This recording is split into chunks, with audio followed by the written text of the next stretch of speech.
అందరికీ good Friday మరి శుభాకాంక్షలు తెలుపుతాం. మరి శుభ శుక్రవారం సందర్భంగా మా మినిస్ట్రీ తరపు నుంచి కూడా మరి బెరాక చర్చల మినిస్ట్రీ తరపు నుంచి కూడా మీకు వందనాలు తెలియజేస్తున్నాను. ఈరోజు గుడ్ ఫ్రైడే సందర్భంగా మరి వాక్య ధ్యానాంశం 7 మాటలు మనము తెలుసుకున్నాము.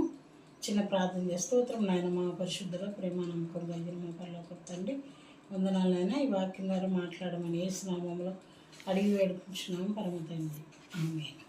అయితే మొట్టమొదటి మాట లూకాసు సువార్త 23వ అధ్యాయము 34వ వచనంలో ఏమంటున్నాడంటే, యేసు తండ్రి వీరేమి చేయుచున్నారో వీరేరు కనుక వెళ్ళి క్షమించమని చెప్పాను. అయితే అక్కడ ఉన్న వాళ్ళందరూ కూడా మరి యేసు ప్రభు అని అక్కడ అంతకుముందు జరిగింది. పిలాతు మరి భార్య కూడా వచ్చి చెప్తుంది ఆయనలో ఏ పాపం లేదన్నప్పుడు. అయితే పిలాతు కూడా ఏ పాపం కనపడపోయినందున ఆయన నా మీద నా పిల్లల మీద పాపం ఉండగా ఆయన చేతులు కడుక్కొని వెళ్ళిపోతాడు. అయితే అక్కడ ఉన్న వారందరూ మాత్రం యేసు ప్రభు వారిని సిలువేయమని చెప్తారు. అందుకనే మరి యేసు ప్రభు వారిని తండ్రి వీరేం చేస్తున్నారో వీరు ఎరుగును కనుక వీరిని క్షమించమని చెప్తూ ఉంటాడు అనమాట.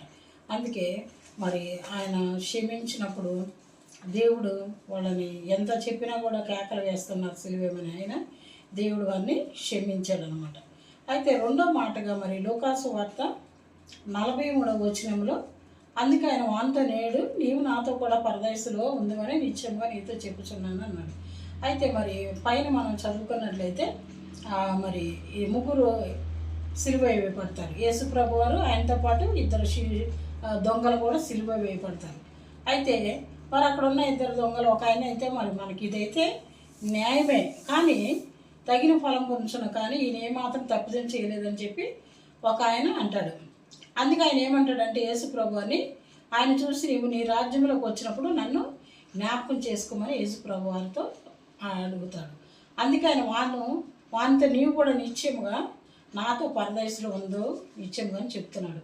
అంటే ఆ దొంగ ఎంతసేపు మారు మనసు ఆ క్షణాలు మాత్రమే ఆయన దేవుని దగ్గర ఆయన నిత్యముగా నువ్వు పరదేశంలో వెళ్ళినప్పుడు నన్ను జ్ఞాపకం చేసుకోమని అడిగినప్పుడు నిత్యముగా నేను జ్ఞాపకం చేసుకుంటాను అని చెప్పేసి నిత్యంగా అంటే ఖచ్చితంగా నిత్యంగా నీతో చెప్పుచున్నాను, నాతో కూడా నువ్వు పరదేశంలో ఉంటావు అంటే పరలోకంలో ఉంటావని చెప్పేసి ఆ దొంగతో చెప్తాడనమాట. ఆ దొంగ ఎంతసేపు కొద్ది క్షణాల పాత్రము ఆయన చేసిన తప్పుడికి పనులకి ఆ దొంగతనాలకి వాటికి మరి ఆయన మనసు మార్చుకుని నన్ను కూడా జ్ఞాపకం చేసుకోమని అడిగాడు. అందుకే యేసు ప్రభు నిత్యము నువ్వు నాతో కూడా పరదేశంలో ఉందామని చెప్పాడు అనమాట.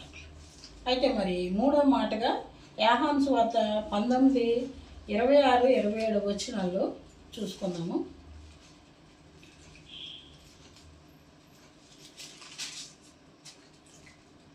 అక్కడ ఏమంటున్నాడు, మరి యేసు తన తల్లి తను ప్రేమించిన శిష్యుడిని దగ్గర నిల్చుండి చూసి, అమ్మ ఇదిగో నీ కుమారుడు అని తన తల్లితో చెప్పాను. తర్వాత శిష్యుని చూసి ఇదిగో నీ తల్లి అని చెప్పాను. ఆ గడియ నుండి ఆ శిష్యుడు ఆమె తన ఇంట చేర్చుకున్నాను. అయితే మరి యేసు ప్రభు వారు చనిపోయేటప్పుడు కూడా తన తల్లి బాధ్యతను విడిచిపెట్టలేదు. అక్కడ తను ప్రేమించిన శిష్యుడిని మరి ఆ బాధ్యత, తల్లి బాధ్యత ఆ శిష్యుడికి అప్పచెప్పాడు. మరి శిష్యుడికి అప్పచెప్పాడు అనమాట. తల్లికి కూడా ఇదిగో అమ్మ నీ కుమారుడు అని చెప్తాడు అనమాట. ఆయన శరీరధారి ఉన్నాడు భూమి మీద కాబట్టి, ఆయన మరణం అవుతున్నాడు కాబట్టి, మరి ఇక తన మీద భూమి మీద శరీరధారి ఉండడు కాబట్టి మరి తన శిష్యుడితో చెప్తాడు ఈమె నీ తల్లి అని చెప్పి, తల్లితో కూడా ఇతను నీ కుమారుడు అని చెప్పాడు. అయితే చనిపోయేటప్పుడు కూడా తన తల్లి బాధ్యతను మర్చిపోకుండా తన శిష్యుడికి అప్పచెప్పాడు అనమాట. అయితే మరి తర్వాత మనం చూసుకుంటే 4వ మాటగా మరి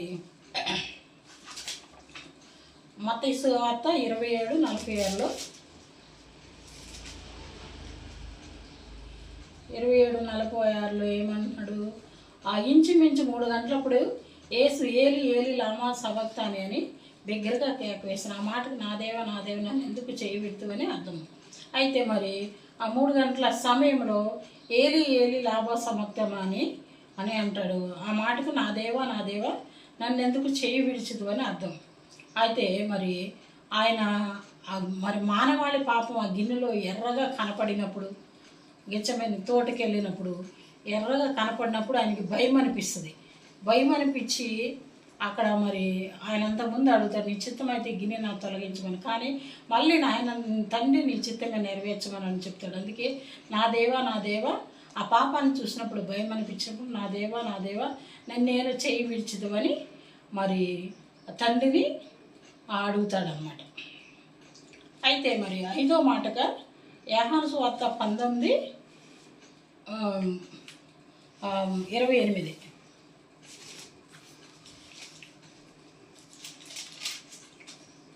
19:28లో ఏమన్నాడు? అటు తర్వాత సమస్తమును అప్పటికి సమాప్తమైనదని యేసెరిగి లేఖనము నెరవేరి నేను దప్పుకొంచున్నాను నన్ను. అయితే ఆ తర్వాత మొత్తం ఆయన చేసిన భూమి మీద పని అంతా కూడా సమాప్తమైందని చెప్పేసి ఆయన ఏమంటాడంటే, ఆ లేఖనాల్లో రాసి పెట్టి ఉంటుంది ప్రవక్తల ద్వారా, ఆ లేఖనం నెరవేరినట్టు దప్పికొనుచున్నాను అన్నాడు. ఆయన దాహం వేసిందనమాట. దాహం వేసినప్పుడు ఆయన నేను దప్పికొనుచున్నానని చెప్పేసి అడుగుతాడనమాట. అయితే మరి 6వ మాటగా మనము ఏం చూసుకుందాం? యోహాను సువార్త 19:30. అయితే యోహాను సువార్తలోనే 19:30 వచనంలో ఏమంటాడు? యేసు ఆ చిరక పుచ్చుకుని సమాప్తమైందని చెప్పి తల వంచి ఆత్మను అప్పగించారు. అయితే ఆ చేదు చిరకని మరి దాహమైనప్పుడు నోట్లో పెడతారు. ఆ చిరకని మరి పుచ్చుకుని సమాప్తమైందని చెప్పి తల వంచి ఏం చేశాడు? ఆయన తన ఆత్మను అప్పగించేసేసాడు. మరి లూకాసు వార్త 23:46లో మరి 7వ మాట, అప్పుడు యేసు గొప్ప శబ్దంతో కేక వేసి, తండ్రి నీ చేతికి నా ఆత్మను అప్పగించుకొంచున్నాను ఆయన ఇలా చెప్పి ప్రాణం ఇచ్చాను. అయితే ఆయన మరి ఏం చేశాడు? ఆయన తండ్రి నా ఆత్మను నీ చేతికి అప్పగించుకున్నాను అని ఇలా చెప్పి ప్రాణం ఇచ్చాడు.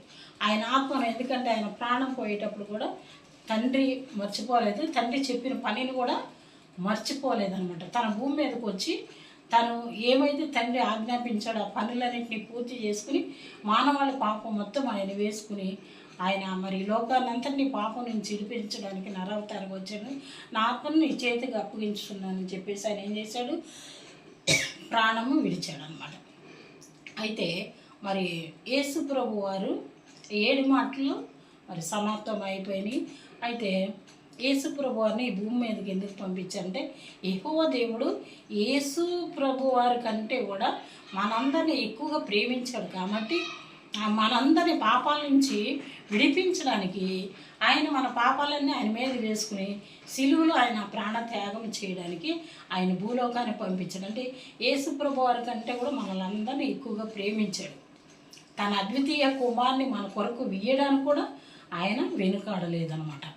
అందుకే యేసు ప్రభు వారు వచ్చి భూమి మీద ఆయన మన పాపాలన్నీ వేసుకుని ఆయన మన కొరకు బలియాగం అయిపోయాడు. మనందరి పాపాల నిమిత్తం బలియాగం సిలువలో ఆ ప్రాణత్యాగం చేశాడు. అందుకే మనకి ఆయన రక్తం ద్వారా మనకి విమోచన కలిగింది, ఆయన రక్తం ద్వారా మనకి విడుదల కలిగింది, ఆయన రక్తం ద్వారా మనకి పాపము నుంచి క్షమాపణ కలిగింది అనమాట. అనేక మంది మరి మారు మనసు పొంది రక్షణ పొందడానికి, అలాగే ఆయన మన కొరకు కార్చిన రక్తాన్ని బట్టి, ఆయన మన కొరకు చేసిన ప్రాణ త్యాగాన్ని బట్టి మరి వదక సిద్ధపడిన గురి పిల్లల ఆయన బలియాగం అయిపోయాడు. అందుకే ఈ మానవాళి పాపం అంతా ఆయన మీద వేసుకుని ఆయన ప్రాణాన్ని త్యాగం చేసిన ఆయన గొప్ప మరి కరుణామూర్తి, దయగల తండ్రి, కృపా సత్య సంపూర్ణుడు. కాబట్టి మనందరినీ కూడా ఈ లోక పాపం నుంచి విడిపించడానికి ఆయన భూలోకానికి వచ్చి నరవతారు వచ్చి నశించిపోతున్న ఆత్మల కొరకు మరి మానవాళి పాపాలంతా ఆయన మీద వేసుకుని సిలువ యాగం చేసినందుకు దేవునికి వందనాలు చెల్లిస్తూ ఉన్నాను. ఈ 7 మాటలు కూడా మన హృదయాల్లో భద్రపరిచి దాని ప్రకారం ఆయన మనందరిని నడిపించినందుకు దేవునికి వందనాలు చెల్లిస్తున్నాను. ఆమె అలా ప్రార్థన చేసుకుందాము.